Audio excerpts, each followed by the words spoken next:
Olá, povo de Deus, quarta-feira, 7 de junho de 2023, nona semana do tempo comum. A nossa reflexão de hoje é a partir de Tobias 3, de 1 a 11a e 16, 17a, e Marcos 12, 18 e 27.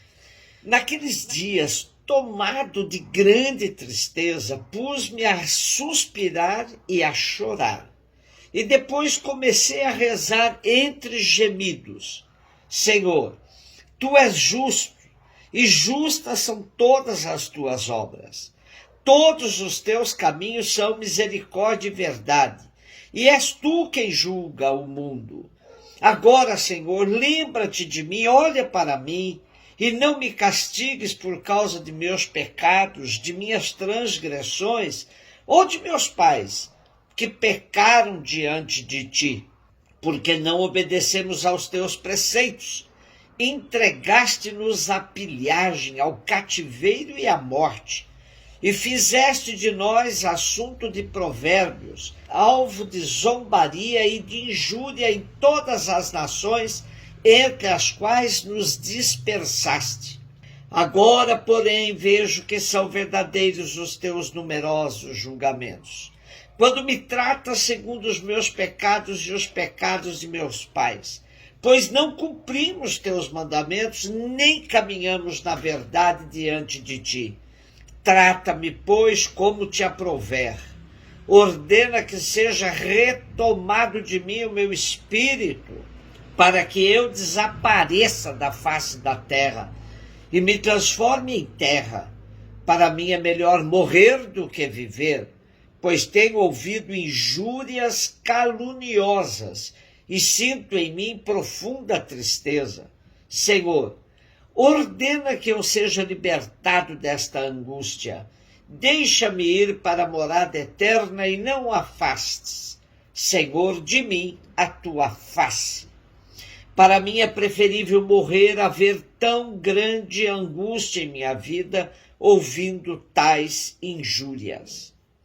Naquele mesmo dia, Sara, filha de Raguel, que morava em Ecbatana, na Média, teve também que ouvir injúrias de uma das escravas de seu pai. Ela fora dada em casamento a 7 homens, mas o perverso demônio Asmodeu havia-os matado antes de estarem com ela como esposa. A escrava disse-lhe: És tu que sufocas teus maridos. Já foste dada a 7 homens, e de nenhum até agora tiveste proveito.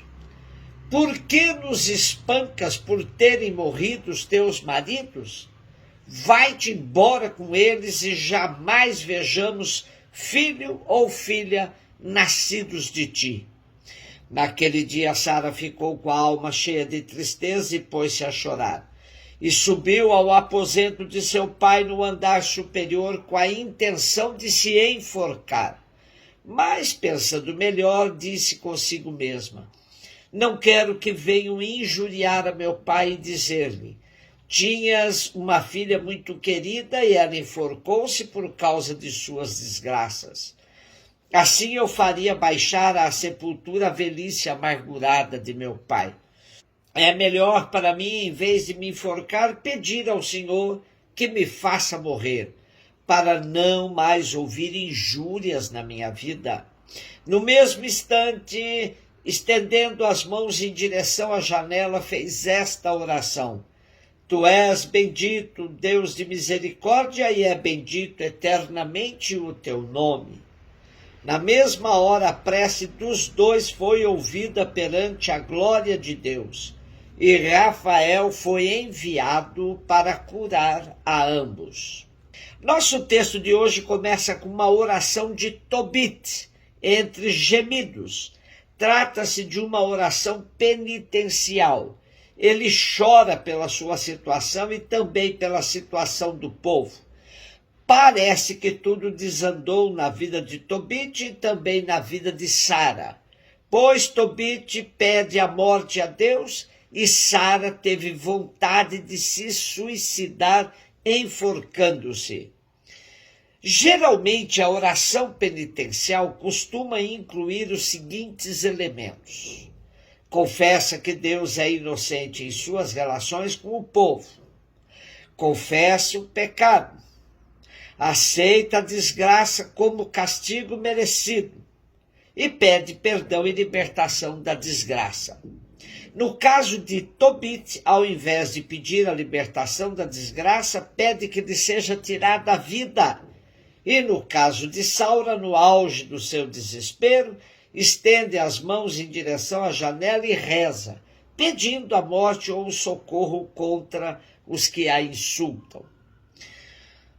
A resposta de Deus à oração dos dois veio por meio do anjo Rafael, que curou Tobit de sua cegueira e deu a Sara um esposo, Tobias, filho de Tobit, livrando-a da maldição do demônio Asmodeu. Fica evidente no nosso texto de hoje a exortação à perseverança na fé no Deus único de Israel, que vê o sofrimento do povo e ouve a oração dos justos. Marcos 12, 18 a 27. Vieram ter com Jesus alguns saduceus, os quais afirmam que não existe ressurreição, e lhe propuseram este caso: se morrer o irmão de alguém e deixar a esposa sem filhos, o irmão desse homem deve casar-se com a viúva, a fim de garantir a descendência de seu irmão.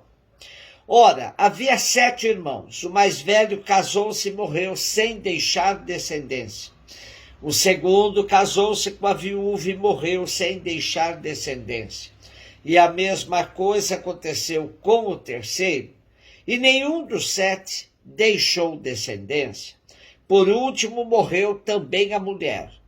Na ressurreição, quando eles ressuscitarem, de quem será ela mulher? Porque os 7 se casaram com ela. Jesus respondeu: acaso vós não estáis enganados, por não conhecerdes as Escrituras, nem o poder de Deus? Com efeito, quando os mortos ressuscitarem, os homens e as mulheres não se casarão, pois serão como os anjos do céu. Quanto ao fato da ressurreição dos mortos, não lestes no livro de Moisés, na passagem da sarça ardente, como Deus lhe falou: eu sou o Deus de Abraão, o Deus de Isaque e o Deus de Jacó?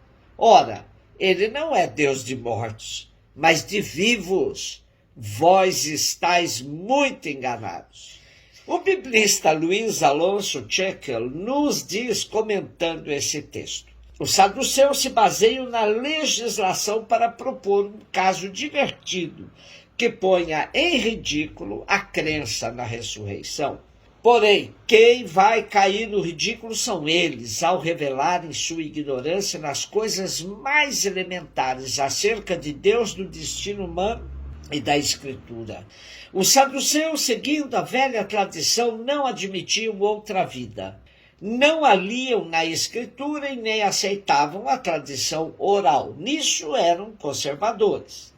Os fariseus, seguindo a nova tradição e o testemunho dos macabeus, acreditavam na ressurreição e em outra vida, e imaginavam-na como um retorno à vida em condições de total bem-estar. O certo é que no tempo de Jesus haviam várias posições diante do tema da ressurreição. Os saduceus negavam-na. Os rabinos fariseus afirmavam-na, mas com uma certa liberdade interpretativa.